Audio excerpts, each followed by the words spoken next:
2 years ago is when we started. We had stewards that would adopt the bump out, that would be responsible for weeding and watering.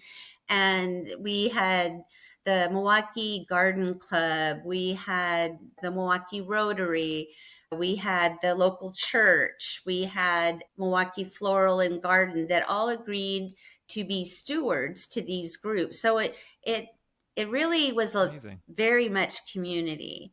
So we planted and then watched to see what would happen in a year. Some plants really loved it.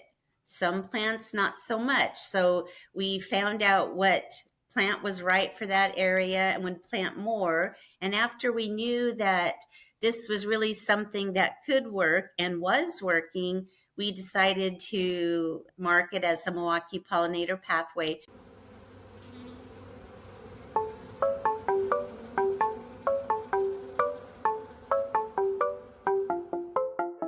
From the Oregon State University Extension Service, this is PolliNation, a podcast that tells the stories of researchers, land managers, and people like you who are making bold strides to improve the health of pollinators. I'm your host, Dr. Adoni Melathopoulos, Associate Professor of Pollinator Health in the Department of Horticulture. Often when we think about pollinator habitat, we envision things that take place on an enormous scale. Take, for instance, some of the Farm Bill programs that are administered through the Natural Resource Conservation Service. We're really talking here about programs that are measured in the millions of acres. But there is a lot to be said about initiatives that pay attention to the details at the local level. In this regard, I was heartened to hear about a new initiative in the city of Milwaukie, Oregon, that sprung up literally from the grassroots. This week, we hear from Colleen Rockwell, who is the Rotary Club of Milwaukee's Environmental Committee Chair. Working through the Rotary and other community groups, they managed to establish the second certified pollinator pathway in Oregon, the first being in Bend. In this episode, we hear about how that initiative got off the ground, what they have learned, and how other local organizations might go about following their lead. Speaking about the Portland area, though, I want to plug a fundraiser for the Oregon Bee Atlas that is taking place by the Portland waterfront on November 14th. It's called the Bees, Bottles, and Biodiversity fundraiser. It's going to be a great evening of Oregon bee-friendly wine and the unveiling of some newly found bees that the Atlas has discovered in Oregon.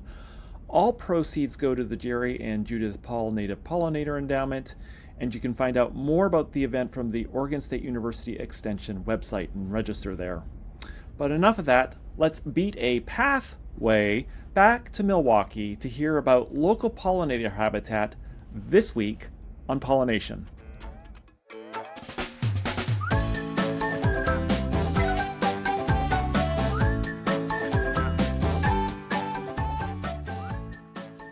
Hi, I'm so happy to be here talking about pollinators Oregon. And native plants.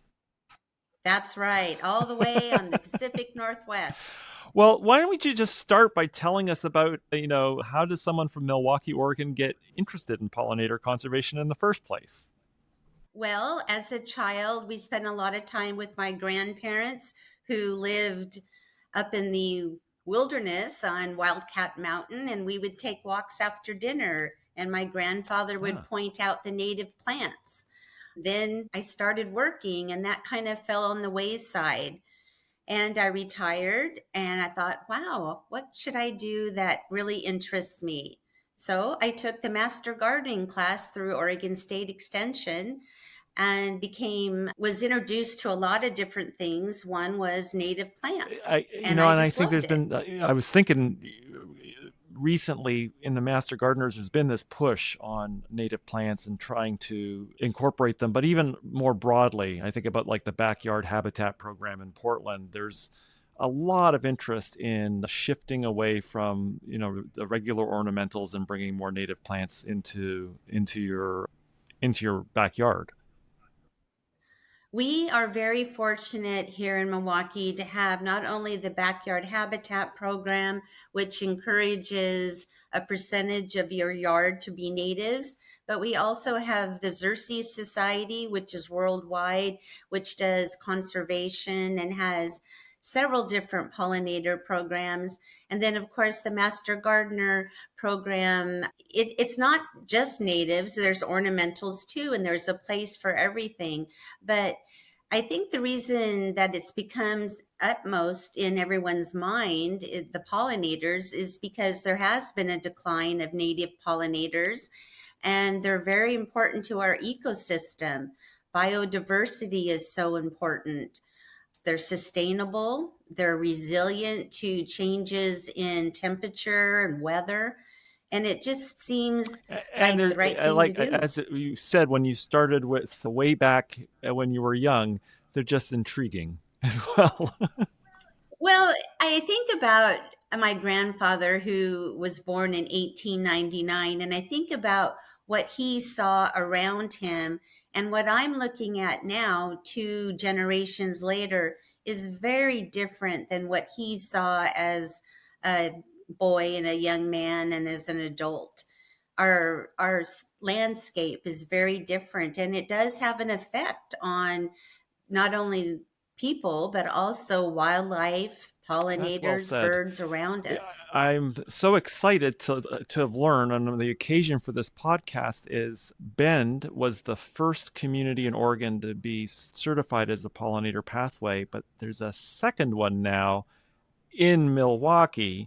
Where did that initiative come from? Well, there were, as we've talked about, pollinators really are foremost and they're up front and center. And I had done the master gardening program, was introduced to natives there, but I also had joined the Rotary Club of Milwaukie, Oregon, and they had a Operation PolliNation. And so it just seemed to all kind of fit together, maybe taking care of a couple things by one act, and it just fit. And so the Milwaukie Pollinator Pathway started with, we on our main street we have these bump outs that are publicly owned, and they are traffic regulators to kind of ease traffic between a sidewalk and a street. And they are publicly owned, but they are to be maintained by the business owners, and they have enough to do. And the our local historic Milwaukie NDA decided, well, let's help out. Let's pick up trash. Let's weed and do things.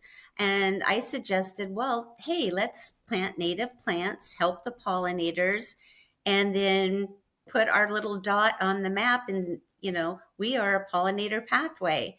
And that Huh. happened in April. We had a big kickoff for that. Um, and it got noticed by a lot of people and has led to others really nice things happening. It's a really That's good sense of fantastic. Can you community. tell us a little bit about what those bump outs look like this summer? I was imagining this establishment year, and it's Right. So, the pollinator pathway has 4 areas that they remove invasives, plant natives, no pesticides, and then to spread awareness. So, the first thing that we did was we took out the shrubs that were there. We actually had to use a winch from a, no. a truck to get those out because there were some large established shrubs, but we were able to rehome them. We didn't kill Uh-huh. anything, we just rehomed them. From there, we had looked at the area to see, when the sunlight's there, what direction, and then we used some local resources to decide what to plant. We have a lot of different native nurseries around us. One right down the street that we use quite a bit, Twin Flower Natives, a new They business are started amazing. by 2 women, and they have been really, yes, they have been very helpful in saying, we can get this plant for you. I would give them a list and say, hey, it's drought tolerant, it's evergreen for eye appeal, it blooms this time of year, and they would just go for it. And they would text me, Colleen, your order's ready. And it The was thing to really say as nice. well is Kim is a We master melitologist, so is like a very deep into the pollinator world.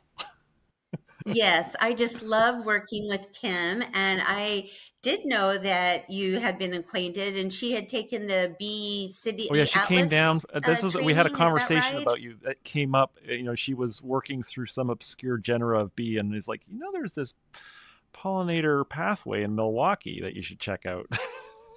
Well, and so what it's done is we organized a big work group with various organizations like Milwaukie Rotary, the historic Milwaukie NDA, worked with Kim and Heather with the Twin Flower Natives, and we planted plants. And we did this 2 years ago is when we started.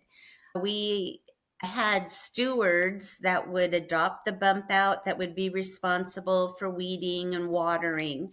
And we had the Milwaukie Garden Club, we had the Milwaukie Rotary, we had the local church, we had Milwaukie Floral and Garden that all agreed to be stewards to these groups. So it it really was a Amazing. very much community. So we planted and then watch to see what would happen in a year. Some plants really loved it, some plants not so much. So we found out what plant was right for that area and would plant more. And after we knew that this was really something that could work and was working, we decided to mark it as a Milwaukie Pollinator Pathway I with the love the Pollinator way in Pathway which program. this brought all these community organizations together in a very public way, and something that everybody will see as they're kind of passing through the main strip of town. I love that whole sensibility of this project. And so sometimes when I'm down there, if I'm weeding, a passerby will stop and say, "Hey, that looks really nice." And it's a good feeling to have. We did have what you would say a business plan. The first year we planted, see, what was going to happen. If it was successful, then to have it designated as a pollinator pathway, and also to move beyond just Main Street, to go out and actually extend that Oh. pathway throughout all of You Milwaukie. were And telling that's me we where were we're we were at right talking a now. little bit previously, and you were mentioning, for example, that if a homeowner wanted to get involved and extend that pathway from Main Street out into the neighborhood, there's even like signs that they can put on their lawn.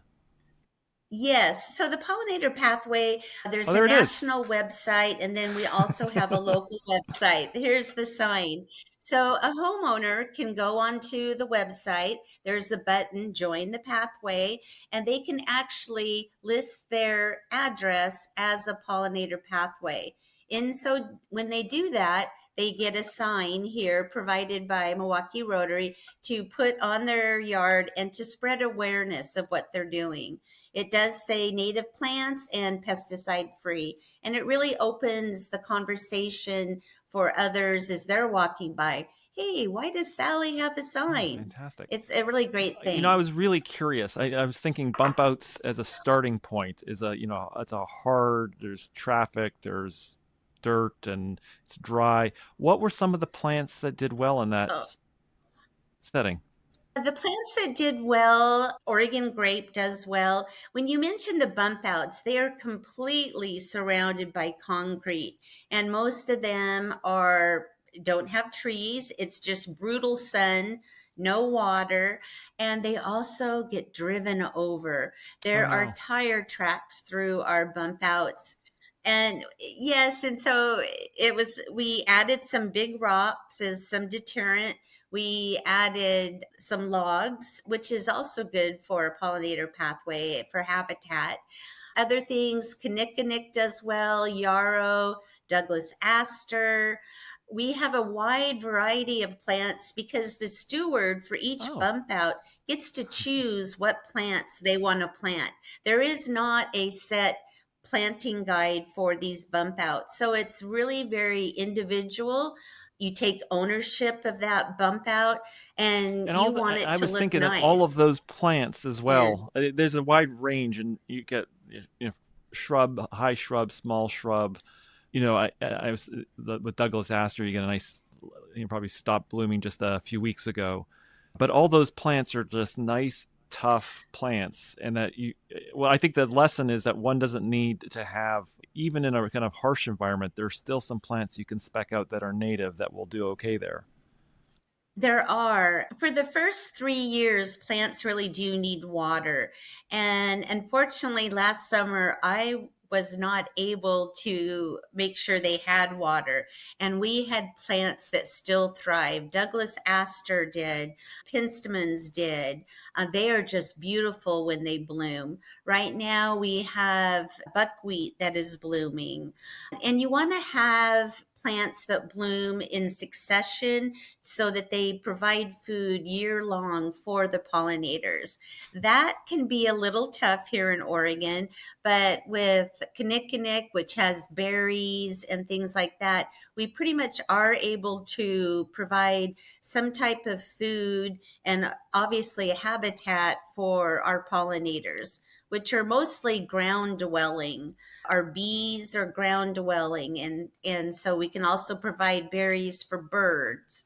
And it's been a nice journey. Sometimes a Yeah. struggle when you see tire prints in your tracks and your bump out, but it's a harsh environment, and So they really are let's say you're thriving. a resident of Milwaukee, you're inspired, you somehow were hidden under a rock and didn't know this was going on. How do you get involved? But also, let's say you're another community in Oregon and you similarly want to take advantage of something like the bump outs or some other area that's open to the public to get involved. Yeah, how do you get involved there? As far as residents, we do table at a lot of events, and we have little contact cards, we have QR codes, various things for them to contact the website, send an email. And it's amazing. We have been doing this for a year, but this was the first year that our second year is when we decided we're going to go public with it. And the amount of support that we've gotten, emails and phone calls, texts about, hey, I want to put my little area on the map, and we just say click that button, say join, and you can have a sign too. And also, Milwaukee, we live next to the Willamette River, and on the other side, so we're the east side. We were contacted by the city of Beaverton. They want to do some type of pollinator pathway in their area. So they traveled across the river, came to Milwaukee. We did a walkabout downtown, showed them, what's working, what hasn't worked, what resources we use. We do use one that I think you know about quite well. Mm-hmm. It's a planting guide. I believe you were involved in developing this. Also, we Oh, the use Meadowscape. the Yeah, that's native great. plants The of the Metro. Willamette Valley. This is what I Mhm. consider the Bible for planting guides. It can be daunting to somebody to say, well, I have an area, I'm willing to do this. How do I do that?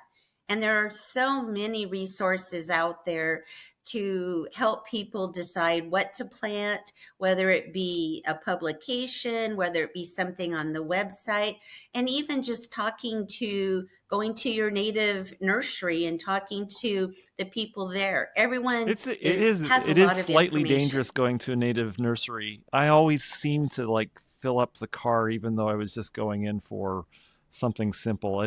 It's so wonderful. There's so much diversity out there, and you run out of room. Right. And one of the things with the bump outs that's maybe a little different than your at home garden is that we do plant densely to provide Oh. visual effect for people walking by.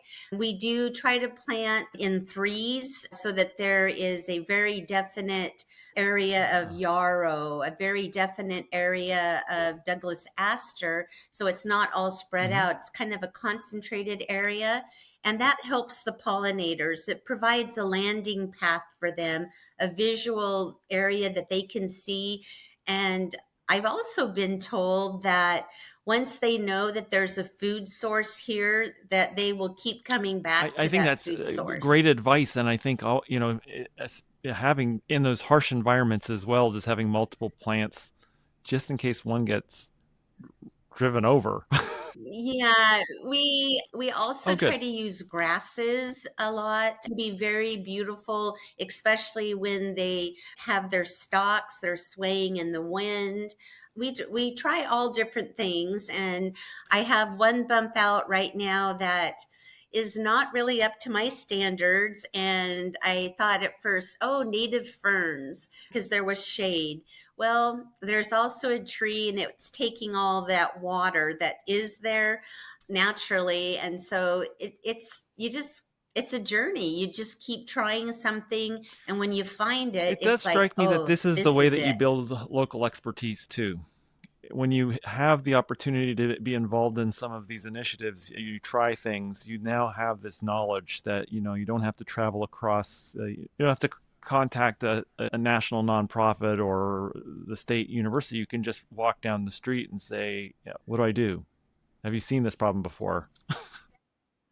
And that is so true because Beaverton, we gave Beaverton the officials that came and also the other nonprofits with them. We gave them all the resources, and what I found is that they sent me an email later saying, "But what did you plant?" And so we do make a little diagram because we knew that in the future someone's going to say, "What is here?" and what we use for our planogram so far. So we do that. The stewards, we ask each one of them, give us a diagram of your area so that when we get these questions, we're able to answer This is them, amazing, and I be guess just to resourceful. end things off, I just wanted to hear a little bit about your vision of where this goes. This has only been not even a year of being a pollinator pathway. What do you see? I guess one of the visions is Portland is one big pathway. Yes, I'm pretty satisfied to work within Milwaukie. There is such a big area, and we are moving further east, which is a goal. But we also had, as part of our business plan, to be recognized as a Bee City USA, which is a Xerces initiative. And there are surrounding communities of Milwaukie that were listed as Bee City USA. Milwaukie had not been. And so we talked that the Bee City USA is more of a government side, whereas Pollinator Pathway is a community side. They work well together. But Bee City does policies to protect the pollinators. And that is what we're working on right now. We're very, very That's close to super being exciting. certified. And I have one last question for you, I guess. It What, is. yeah, Yes. everybody's probably wondering, what are your favorite native plants? I really like Douglas aster. It's very, very hardy. It goes to about 3 to 4 feet, which we had to work with when with traffic. You have to be able to see. I do like Oregon grape. That is so, so hardy. There's 3 different varieties, any size or height you want. And also as an annual, I like Clarkia. It is I so love Clarky pretty as and well, and vibrant. I'm looking forward. It's sort of sad now that there's just these stalks left, but I know those seeds are tumbled down, and Yeah. somehow they must be germinating at now or in the spring, and we're gonna have that. They will when that temperature of that soil gets to 55, or they will. They'll start Well, I really germinating and appreciate it's you taking the time amazing. to tell us about this exciting initiative in Milwaukie. Thank you so much. Thank you so much for listening. Show notes with links from each episode are available at the website pollinationpodcast.oregonstate.edu. I also love hearing from you, and there's a form at the website where you can pop in and say hello and give me feedback. If you want to support the show, remember to leave a rating on iTunes, Spotify, or whatever podcast mothership you use.